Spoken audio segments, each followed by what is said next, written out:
आप देख रहे हैं वीके न्यूज। मैं हूं आपके साथ योगेश मिश्रा। झारखंड कांग्रेस के नेता के घर हुई छापेमारी याद है आपको, जब इनकम टैक्स डिपार्टमेंट ने करोड़ों के कैश जब्त किए थे। जब्त किए गए कैश इतने थे कि इनकी गिनती के लिए इनकम टैक्स विभाग ने 40 नोट गिनने वाली मशीनों के साथ साथ 3 बैंकों के कर्मचारियों को बुलाया था। 10 दिन तक चली छापेमारी में 351 करोड़ रुपए जब्त किए गए थे, जिसे देश में अब तक किसी छापेमारी में जब्त सबसे अधिक नकदी बताया गया। ये नेता किसी और पार्टी के नहीं बल्कि कांग्रेस के राज्यसभा सांसद थे। हालांकि जब अपनी ही पार्टी के नेताओं की बात आती है तो ऐसा लगता है कि कांग्रेस के नेताओं के मुंह में दही जम गई। पीएम मोदी ने भी इस नोटों की गड्डियों का जिक्र करके इंडी अलायंस पर हमला बोला था। अभी यह मामला ठंडा भी नहीं हुआ कि झारखंड सरकार के एक मंत्री आलमगीर आलम के पीए संजीव कुमार और उनके घरेलू नौकर के यहां सोमवार सुबह ईडी ने छापेमारी की, जिसने सियासत और ब्यूरोक्रेसी गलियारों में फिर एक बार हलचल मचा दी। भाजपा ने इसे इंडिया गठबंधन के भ्रष्टाचार का मुद्दा बना दिया है। क्या कुछ कहना है बीजेपी के उन नेताओं का, वो आपको बताएं। उससे पहले क्या है पूरा मामला वो देख लीजिए।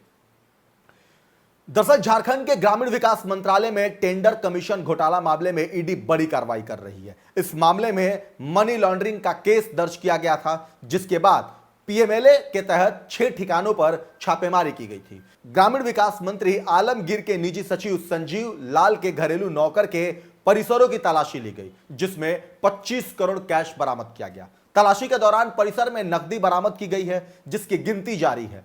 ईडी यहां से बरामद नकदी में से 20 करोड़ की गिनती कर चुकी है। नोटों की गिनती अभी जारी है। इसके लिए नोट गिनने वाली मशीनें मंगाई गई है। बताया गया कि यहां पैसा बड़े बड़े बैग में भरकर रखा गया था। ईडी को यहां से नकदी के साथ ही सोने के आभूषण भी बरामद हुए हैं। नौकर के घर समेत ईडी ने 9 जगहों पर छापेमारी की है।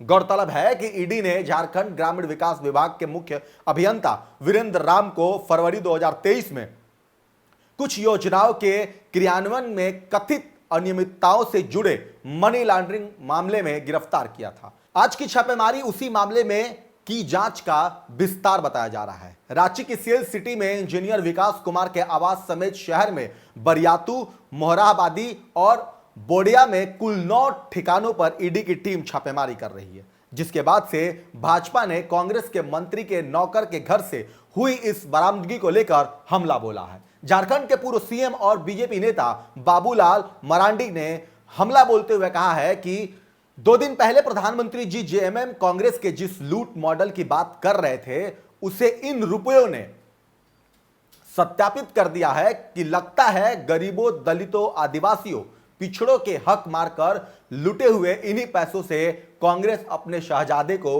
प्रधानमंत्री बनाने का सपना देख रही है।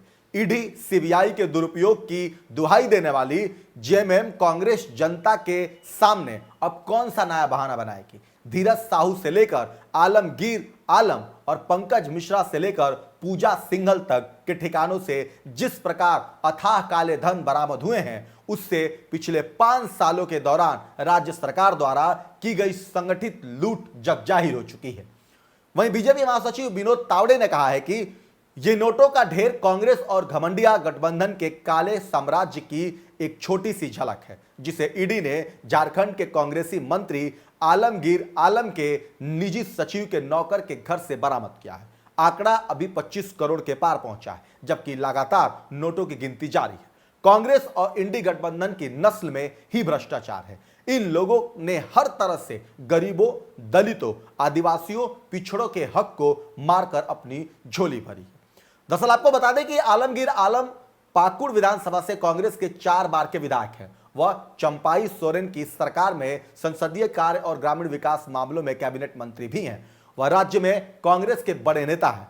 अब उनके निजी सचिव से जुड़े ठिकानों पर एजेंसी की जांच चल रही है। बहरहाल आप क्या कुछ कहेंगे इस खबर पर कमेंट बॉक्स में जरूर बताएं। वीके न्यूज, राष्ट्र के नाम।